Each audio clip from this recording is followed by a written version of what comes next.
Hello. I am gonna attempt to make this snare sound somewhat good today. That is my goal. I have no idea how I'm gonna do it. I just played it like 2 seconds ago. It didn't sound very good. Not gonna lie. Wasn't great. Let's give it a go.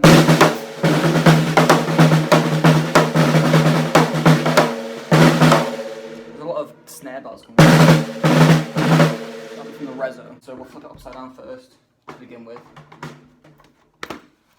I'll get the drum key out. And the wallet as well, apparently. Put that away. So, this is a beautiful CB drum kit snare. It's a 14. I have no idea what the depth is because, yeah. So first up, we're gonna bring the reso up a bit because that's what I like to do personally. And we hope that it doesn't snap. Is usually a good one to go for. I'm gonna go in a star pattern to begin with, just to bring it up.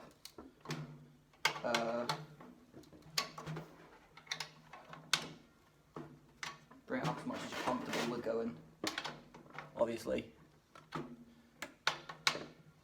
don't snap it because that's not a fun experience. I've done that before whilst tuning my big 14x8 boy that's down there. Snapped the reso and it terrified me. Wasn't a good experience. So that's been brought up quite a bit now. So let's see what difference that has made to it, if any at all.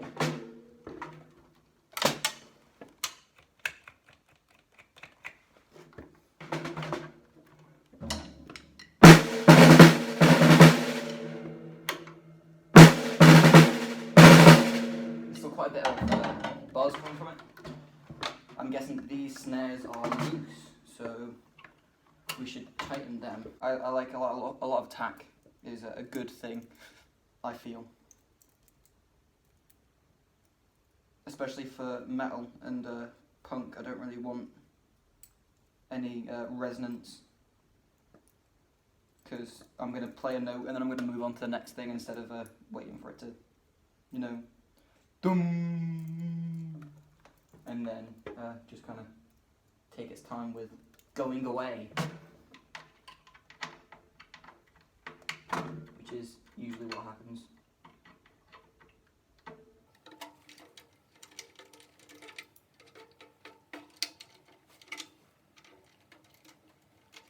So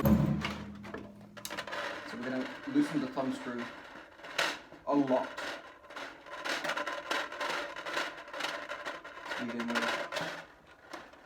I might, at a future point, just take the thumb screw off entirely and try and make it a bit better, because at the moment that's all that it is.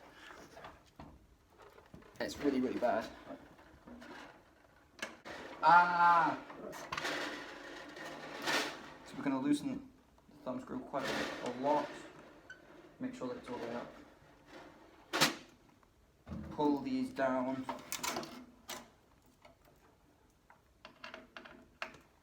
Tighten the bolts up again, and then we will bring the thumb screw back up again.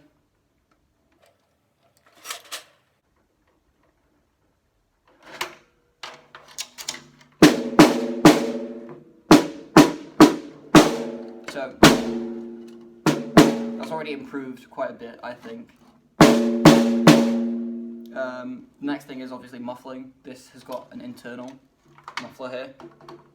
It's a little screw, which on the inside there's a felt pad on like a little arm thing, which you can turn and tighten it. So there's quite a little bit of ring to this. If I put my hand on top of it, that cuts out quite a bit. Which also some drummers like to put their wallets on it, and some moon gel. I like to put moon gel on the toms and that. I do have some budget moon gel somewhere. They are just window clings that I got from deals in town. They work, and also you can get a bunch of them pretty cheap. So yeah, I'm gonna tighten this thumb screw quite a bit. Let's see what it sounds like now. So the bottom head I reckon is pretty good. Bring the top up some as well, because it's pretty loose. Don't like it. I like to get like it tight. Like both of them tight. Obviously, this is just my personal preference. I feel like the genre that you're playing is also dependent on what you want your drums to sound like.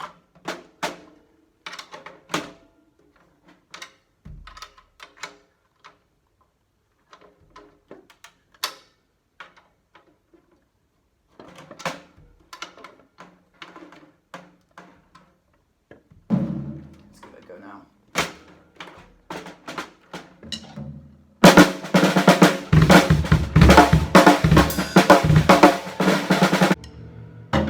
That sounds pretty good to me. Obviously not perfect, but way better than it was originally. Way better. Miles better than it was before. I reckon probably a bit more muffling, just to cut out some of that ring. Am I doing this the right way?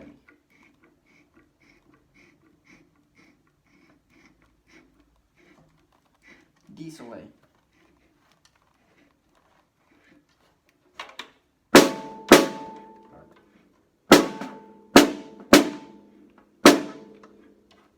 Where are my budget moon gels?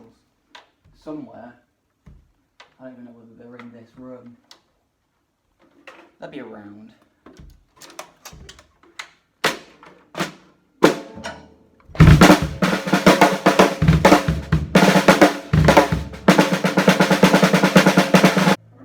That is better. Obviously, it'll probably sound better with like a nice Evans hydraulic on it or something. Like a hydraulic on the baton, not that Evans on the Rezo as well, but it'd probably be nice. Probably also do with some new snares as well. But yeah.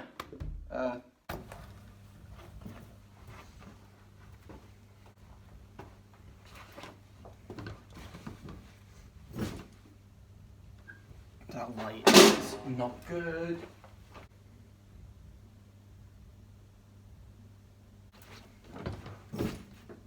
Again, why? Oh. Okay. Lower! Keep going, keep going, keep going, keep going, keep going. Whoa.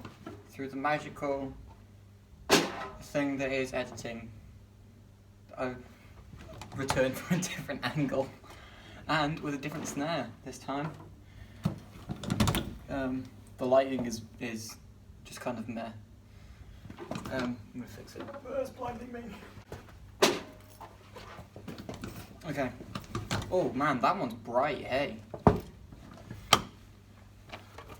Let's put you away. We've returned with a different snare. This here is a Pearl Forum, I think. Yep, Pearl Forum. It's another 14 again. Basically, standard size snare. I don't know the depth again, but it's the exact same as the other one. This one has got a nicer batter on it. This is a Evans Power Center on the batter side, up top here. This is what we've got on the silent kit in one of the side rooms and one of the practice rooms here. It's usually got like a pad on top of it, so not always too worried about what it sounds like, but just for the content, I'm gonna tune it up a bit. It sounds just kind of meh. Obviously, it could be way better, but yeah, this has got a Evans Power Center on the top and just a stock Pearl on the bottom on the Rezo. This is a bit, it's a bit warped. The actual hoop itself has warped, but it is just a practice snare. It doesn't get taken out, and it's usually got a pad on top of it as well. But we will attempt to make it sound nice. It's a nice shell from the CB, obviously, because it's a pearl.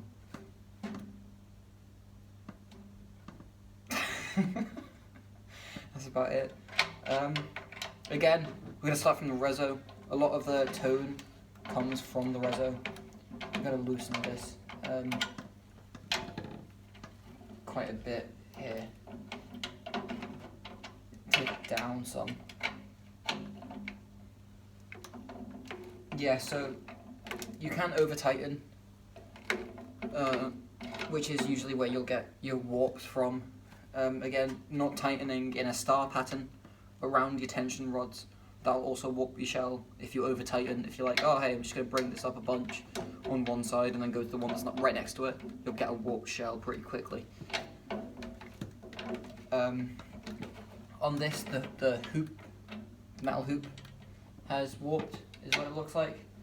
So it looks like it's just been cranked down on one side from like 2 tension rods, and it's just kind of done a bit of an oof. Man, this lighting is not very good, hey? Oh well, it's not live, but close enough. There is literally nothing that I can do to try and save this hoop, because it's done for. Other than attempt to make this sound good. That was not a sentence, but why am I saying these things? Just edit it out. So obviously, just like with the last one, I like to crank these up. The next time that I switch heads on my 14x8, which is my snare that I use when I play live and also in the studio, when I switch heads on that, which will probably be pretty soon, I'll do a video on that as well, for both the batter and the reso on that.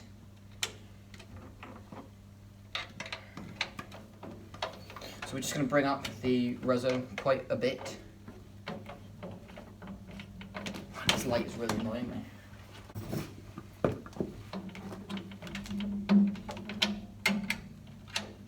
In a star pattern, so go from one to the one that's opposite it, and then next to that one, and then opposite that one.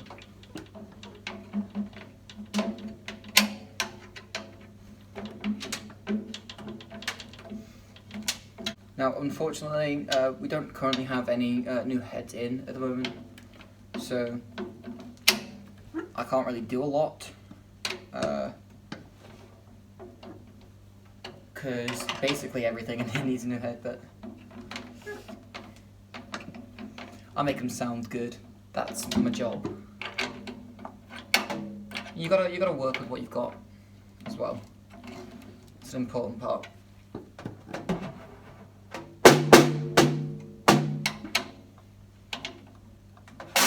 Again, yeah, just cranking the bottom. I like to get it to tabletop type, which is it's pretty tight. It's pretty tight.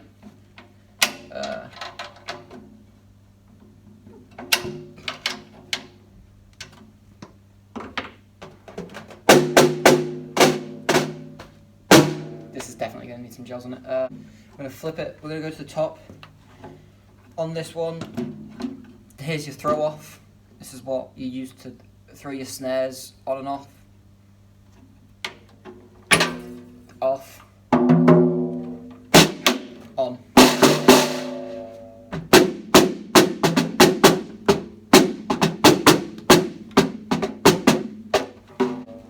So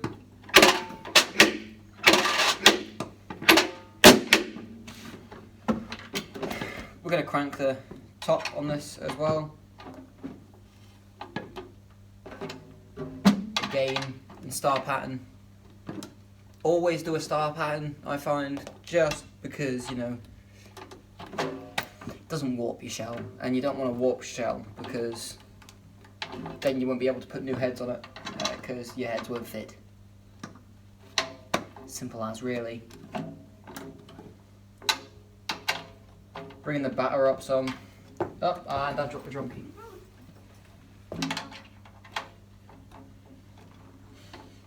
Bring the batter up quite a bit.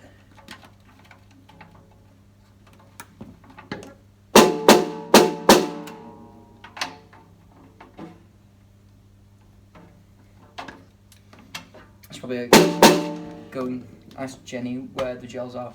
Shout out to Jenny from Soundcheck.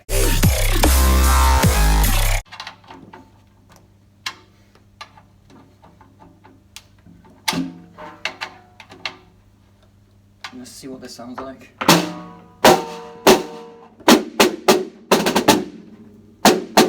Again, I tend to put my hand on it just to mute it a little bit so that I can hear what it sounds like if I was to put a bit of muting on it. And then there's a lot of resonance in it. High pitched resonance because it's pretty tight, pretty up there. More of a slam snare. Yeah.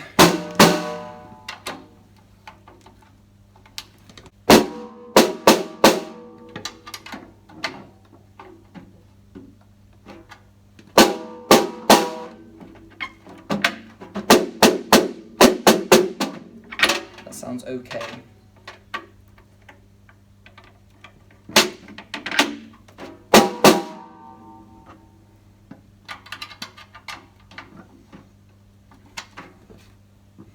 I like to have my snares quite high, just again for the genre of music that I play personally.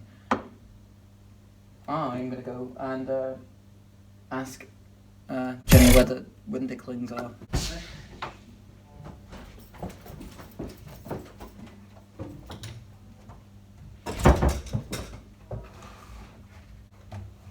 Hello. This used to be Merry Christmas. Just some windicklings from Deals in town. All I'm going to do is take a couple of them off like this, stick them on this, get some drumsticks out.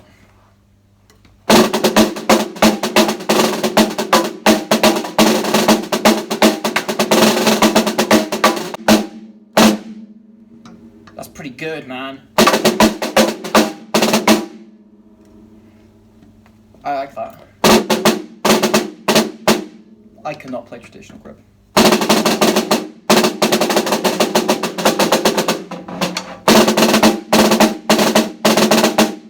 There we go. Proof that you don't need to have the best gear to get a decent sound. You can even make a CB kit sound pretty good, and you can get them for like 50 quid. Second hand. Or like 100. They're the cheapest that you can get out there. Proof that you can make them sound good pretty easily, even with a warped shell. So yeah, I don't know how to end videos.